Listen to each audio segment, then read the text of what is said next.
Think about it this way. If you could have a situation where you had 1,000,000 people who believed in you and followed you, or you had $1,000,000, which would you prefer to have? Well, the currency of attention is something that is definitely, under that perspective, under that lens, is way more valuable than the $1,000,000.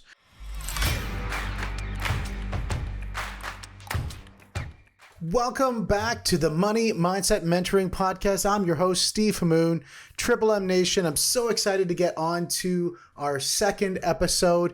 And this episode is a really important episode to me because this is one of the hardest lessons I learned in business and one of the things that I got completely backwards. You know, I've been in sales consulting for so long. I started back in 1993. When I say so long, I'm only 48. So for you people who are over me, I mean, you're probably looking at this saying, man, so long, really? But when I look at the time that I spent as a consultant, one of the things I always honed on was sales. How do we become more effective at selling? How do we manage the sales opportunity? How do we make sure that we are peppering in at the right time, saying the right things, listening to our clients, pulling out the needs of our clients, making sure that we're matching what the needs that's important of our clients. So, as we did that, I really honed in on sales. Well, I was completely wrong. And it took till now, it probably took from 1990, I think it was 97 to 2023 for me to figure out that I was wrong. And where was I wrong? Sales is the most important thing in your business. So you're probably thinking, well, of course, operations in. Wrong too. Operations definitely is something that's important. You get operations wrong, you could have a license to lose money in ways that you could not possibly imagine.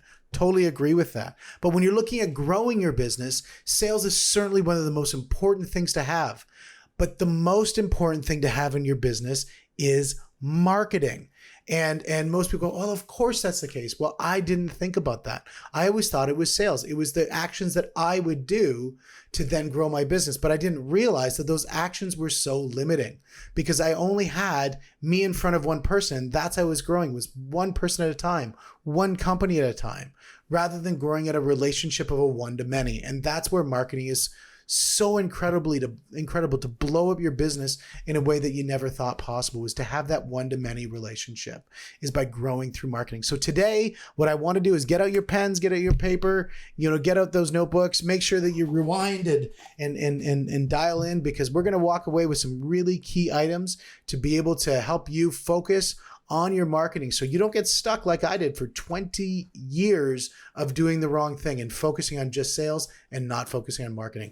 Of course, operations, most important part of the business, because if you can't produce, you're not going to retain clients, you're not going to stay sustainable, you certainly are not going to have profit. But today, this is all focusing on revenue and how do we grow our revenue. So the first thing is that when we look at marketing, why is marketing so important? Well, because money follows attention. If nobody knows you, they cannot support your business. Now, if you're reaching out to them and cold calling, like maybe what I was doing, picking up the phone and talking to tons of people, hey, let's get together. Hey, let's get together. Hey, let's get together. That is actually a function of marketing. It's just a bootstrapped way of doing marketing, is that one-to-one reach out, There's nothing wrong with it. And the cold call is not dead. It is something that is still practiced today. I still do cold calls to businesses today because I still think it's a very important way to reach out and talk to people who don't know about you. Because once your client starts to do business with you, they're not on the new client list anymore. They're not a lead anymore. They're an existing client. They've crossed the chasm. They are now in your network. Your job is to go find more people and keep on filling up that volume of people that you're doing business with so your business can sustain constant growth. And so money follows attention. That is the first thing you need to write that down. Money follows attention. You need to get attention. Get out there. Get known. You do not want to be living in obscurity. Obscurity is where your business will die. You could have the best pizza parlor. You could have the best cocktail. You could have the best equipment. You could have the best everything. But if nobody knows you, they cannot support your business. You've got to get out of obscurity. You have to get to omnipresence as fast as possible. If you're at the omnipresence level that everybody knows you, you're like the Tesla of the worlds.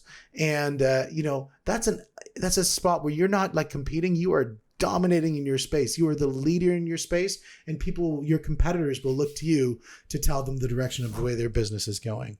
The second thing is, a lot of times what we can do with our business is we always try to focus on being the best. Well, I can tell you, if you're looking at blowing up your business and growing as fast as possible, being the best isn't as good as being the best known. And some might argue with that. Say, well, no, I got to make sure it's perfect. Got to make sure, every detail, every I's crossed, every T's, done. And I can tell you, there's some, companies out there that make hamburgers, and those hamburgers are maybe not the best hamburgers. Maybe they are. I'm gonna let you decide. But there's companies out there that make hamburgers that sell them by the millions. And they might not be as good at that mom and pop shop down the street. But the reason why they sell them at the millions is because everybody knows them. Whatever language you're speaking in, they know that franchise, and that franchise does extremely well. So being the best known always beats the best.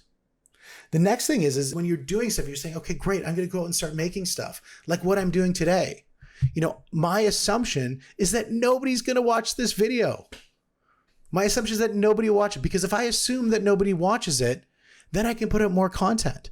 And I can put out more content, and I don't have to focus on perfection. I can focus on getting the rhythm, getting the muscle habit, the muscle memory of becoming good at what I'm doing. As you can see, this is the second podcast that we have. And it being the second podcast, that's cool. There's going to be things that you're like, oh my gosh, this guy just rambles on. And that's okay, because this is the second podcast, right? Once we get to the 200th podcast, you're thinking, man, this is pretty cool. And that's why it's going to be really fun to be part of this journey, because I'm just like you guys. I'm just trying to build, trying to grow. I'm not some billionaire that's untouchable.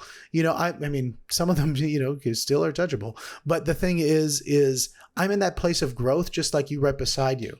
And so you're going to watch the things that I'm going to do, and you're going to be watching there and judging me and saying, man, that was terrible. Good. I'm glad that you saw that was terrible, because I'm going to keep on making it better and better and better. So the thing is, assume nobody's watching it. Maybe somebody's coming back 5 years from now, just like maybe when you try to dig up those old episodes of Mr. Beast and see what do those first few episodes look like. Even when Mr. Beast was on Joe Rogan, he was talking about how terrible his episodes were at the very beginning. They were awful. And he was hoping that nobody at school would find out about these things because they were just so bad. Look at him now. He's doing extremely well. And so if assume that nobody does it and nobody watches it, that's going to make it so good. Now, we talked a little bit about the name of this podcast, and the name of the podcast being the money, the mindset, the mentoring podcast. And the money portion of it is talking about the currency. And the currency we're talking about when it comes to marketing is attention. Attention is a form of currency, and you need a lot of it flowing through your business. You need a lot of attention, because it is the most valuable currency. Think about it this way. If you could have a situation where you had 1 million people who believed in you and followed you, or you had $1 million, which would you prefer to have? Well, the currency of attention is something that is definitely, under that perspective, under that lens, is way more valuable than the $1 million. I would hope that all of you listening to this would see the differences in the value of that, and how you can take that $1 million and 1 million people who are paying attention to you, and being able to move that into something that's massive. The other thing is when you start to succeed and you start to do certain things, what you really want to do is you want to repeat those. I mean, nothing worse is doing something great and then doing it once and now it's done. The best thing is doing something great over and over and over again. When we look at fighters in the UFC and we can see somebody's an undefeated champ for, 9 fights, or we can see somebody in Muay Thai, had 300 fights and was undefeated for 200 of them or something like that. That is so impressive, because they keep on going to the bat and they keep on winning. And when they go up to the bat and they lose and then they come back, when you can see a champ retakes the title that they once lost, man, that's pretty cool too, because they went back in, they rediscovered what it took for them to be successful. They went back to back and they did it, and they repeated success. Repeat success, keep on doing it, because the thing is maybe the first time it's not going to hit, maybe the second time it's not going to hit, but the third, fourth, or fifth time, that could be the time. Maybe it's the 100th time. People mostly quit the second before they're successful, People don't quit once they're successful. Well, maybe they do because it's retirement. But, some people, the second they get success, they'll keep on building on it because they feel that moment of transaction between being an imposter and being somebody who's actually, a person that they can believe that is successful because they feel the success. Now, when we also look at things like, look at this podcast here, one of the things, it's not perfect. I can definitely tell you that. And I do appreciate you guys spending time with me. But the one thing I really wanted to make sure is that we had speed to get things done, because speed is definitely senior to quality. And I know a lot of our engineer types out there are going to, really kind of balk at this because, and you're right. If you're building an airplane and we're getting up into the air, I'm really hoping that you focus on quality over speed. When we're looking at building a business and trying to get inertia in the business, we have to make decisions quickly. And some of those decisions might be, hey, we're going to refocus on developing that engine and making sure that it is stabilized. And that decision to focus on a long-term objective of doing that engine, the speed in which we make that decision is going to be something that's really critical. So speed is definitely critical, is definitely senior to quality. And then the other thing is, when we look at it, is frequency.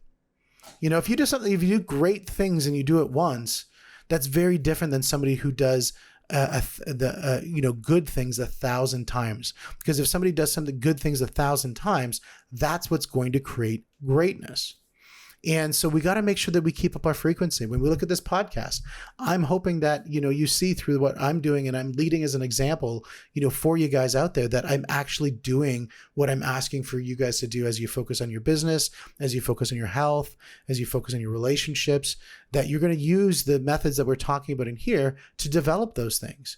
Because the frequency in which you focus on something is what's going to help you get to the level of success that you're looking for. So again, if it's successful, get it done frequently. One of the things I do is I love training jujitsu. I train jujitsu, almost every morning, except when I'm traveling, it makes it a little bit difficult. But when I'm at home, I train jujitsu every morning at 5:30. I know that if I do that every single day, I can build up a layer of success that allows me to keep up with the young guys. Well, sort of, some of them. And so, but that frequency gives me that nimbleness, that repeat muscle memory to be able to handle the different obstacles that are thrown at me. Well, this is the same thing happens in business. I had a person who was talking about management to me the other day, and I thought it was a really cool analogy. And they were talking about, if you had a lane and you had two barriers on each side of the lane, and you had a little ball that was bouncing in between, and you wanted to try to keep it as close to true as possible to getting to the goal line, the further apart you create those barriers, the more that ball can bounce from side to side and create a sideward trajectory while it's moving forward. So if we look at when we're running a business and we start to narrow the amount of space between those two barriers on the outside, so the ball's, the distance it travels side to side, in other words, the distance that it's deviating from its existing path is reduced, the more we can keep it in tune with hitting it towards the goal line. So look, when we look at, for example, a business, how often are you managing your people? How often are you having discussions about what got done yesterday? What got done last week? What got done last year? Well, if we talk about last year and we look at goals on a yearly basis, we're looking at a very wide chasm between those two barriers. If we talk about what happened today, we're talking about maybe something, or even this hour, we're talking about very narrow parameters on keeping things on target. And so those are the things that when we look at it, and we're saying that, keeping things frequent, management is something that we need to have frequent, training is something that we need to have frequent, and massive action is something that we need to have frequent. The other thing is we have to understand that we are going to make mistakes. So as we are building our business, we know that we're going to make mistakes. But we have to know this, is that there's never going to be one thing that's going to blow everything all up. When you're starting a relationship with somebody, yeah, you might say the wrong thing. That's okay. You can try to find a way to figure it out and solve it.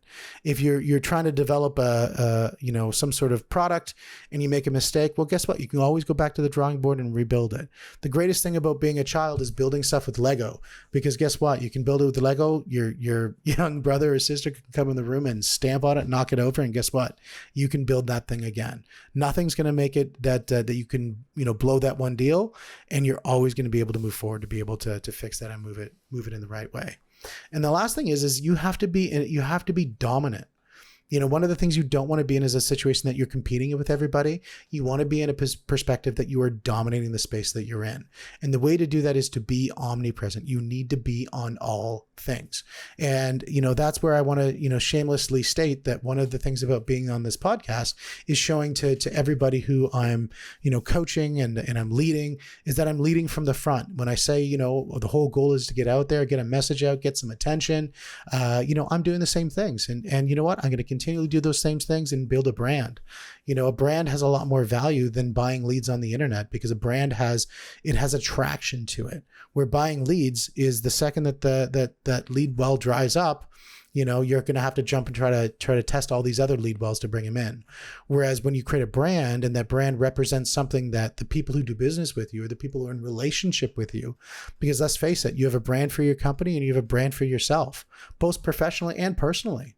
And people are going to be in business with you and they're going to be in relationship with you because of your personal brand.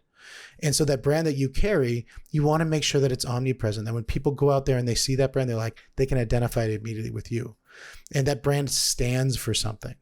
And so you've got to make sure that is something that happens there. So I hope, from the starting point, we've given a little bit of value here. The next thing I kind of want to get into is a little bit more on the identification of how you hit your market for your marketing perspective.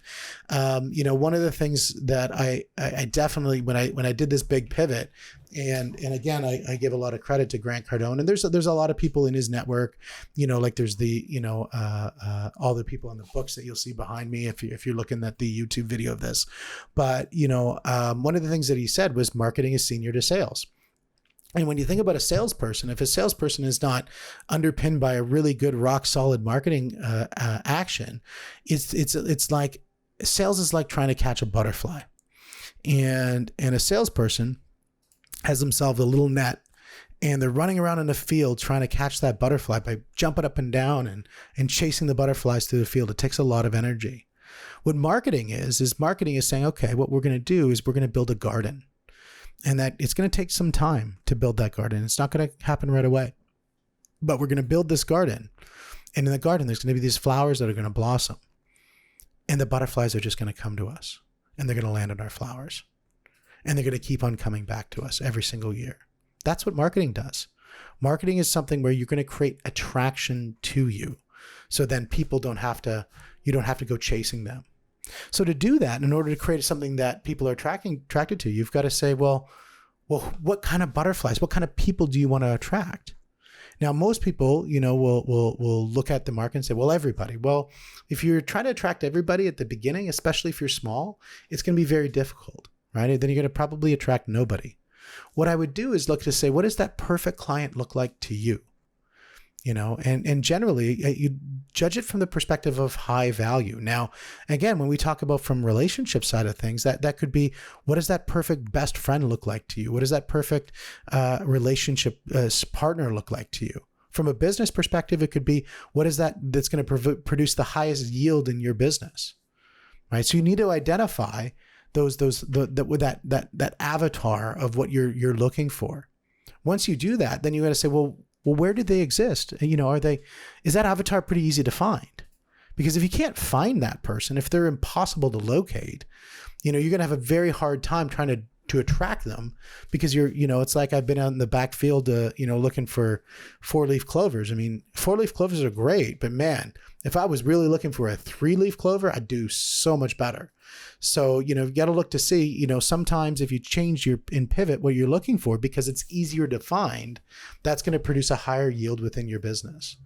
So you've got to find an ideal client that is easier to find typically. Now, if you're in selling, mass spectrometers to a very specific market, and, that is what you're doing, I get it, and you've just got to identify that's what it is, and that's what you're working to go towards. And then you've got to look and say, is that person who's that perfect avatar that you're able to locate, are they going to be around for a while? Because what you don't want to have is you don't want to have a fad approach to your business, that you're going out, or a fad approach to whatever you're looking for. Because if you're going out and trying to find something that's here today, gone tomorrow, that doesn't create good sustainability, because sometimes your marketing efforts are going to take time. And by the time you've created enough of a garden to grow, that it can attract, they're gone. That species is out. They're extinct. And so you want to make sure that they're going to be around for a while. Then you want to make sure that you're actually solving something of real value. People buy things for many different reasons. And, one of the biggest reasons that people buy things for is to solve a pain. If somebody has pain, they're definitely going to be making a decision to solve that pain. If I'm in a situation that, my arm's cut off, I want to find a doctor who's gonna help either sew that arm back on or give me a really good stump. And so, I'm not going to be kind of sitting around kind of on the couch wondering, maybe I'll just watch this next episode of the Kardashians or whatever. And so pain is one of the biggest motivators, and if you can find what really is the true pain, usually there's one thing that your clients, your perfect clients looking for to get solved. And if you can hone in on that one thing, you've got a really strong message to be able to reach out to them. You really want to hone in on their pain. And, if I throw a couple other things out there, if pain is one thing, pleasure is the next. Let's face it, the pleasure industry is one of the dominant industries in the world today. People will spend, and people will they'll spend currency, time on one of the biggest thing, which is pleasure. I mean, if you're out there, you're starting a YouTube channel on some drivel that is, say cats cats that are afraid of cucumbers, that'll get, watched a million times. But the person who's got the way to solve world peace or, world hunger or whatever is, that'll get watched once. Pleasure always comes first, and immediate gratification. Some people are definitely looking for that. So if it's not pain, then the second thing is definitely pleasure. The third things that people look for are things that are community. A lot of people will buy things because they want to be part of a community. People will come to the gym because they want to be surrounded, by people who are either like-minded or people that they want to be like. And so they come to the gym for definitely to, for the pain of working out and for the pleasure of looking good. But the big thing that they're coming for is the sense of community. They want to be around people that are going to support them because they want to have a community of like-minded people.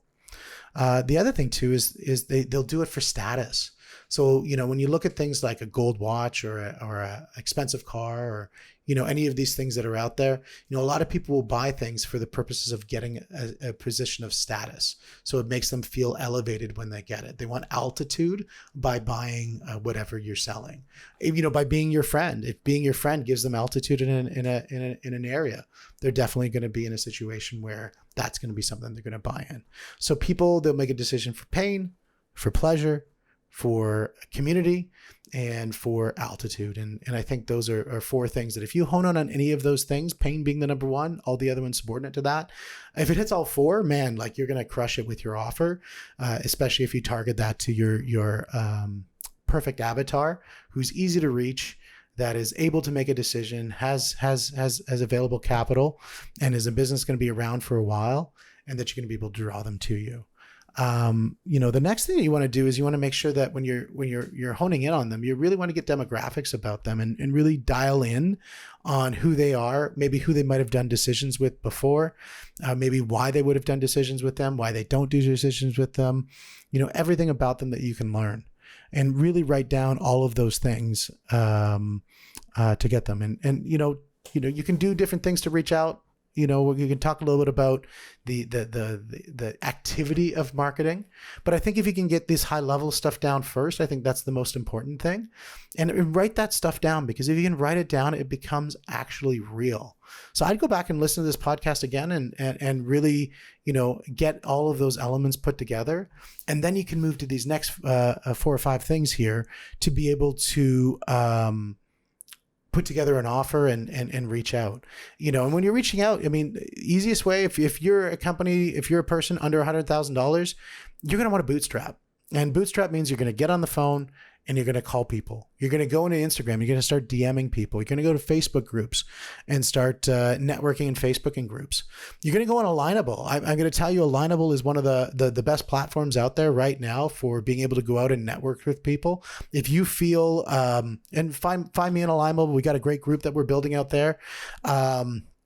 But if you feel you need to practice talking with people, Alignable's got this new thing called Smart Connect, which has been an amazing way for me to hone a couple of the different things that I'm working on in talking with new people. So I would say any of those things that you can do from a bootstrapping perspective, if you're under $100,000 or if you're under $500,000 and you're not ready to spend that marketing dollars necessary to get to the next level, I would say definitely get out and cold call. And cold call can happen in many different ways. Knocking on doors, picking up the phone, DMs, Alignable, Facebook outreaches, all these different ways. You want to underpin that obviously through all your activities from all your social media. Let's face it, social media is something that is out. If you're saying I'm having a problem with marketing and then we go on your Facebook and there's nothing about your business on your Facebook page, you're really doing yourself a deficit. Facebook is there to be produced. It's not there to be consumed. If you want to be successful in social media, you need to produce more than you consume. That is a fact. If you're out there and you can look and you can say, I've been on Facebook, and I think they give you stats every week or so about how much you've been on Facebook or Instagram or whatever it is.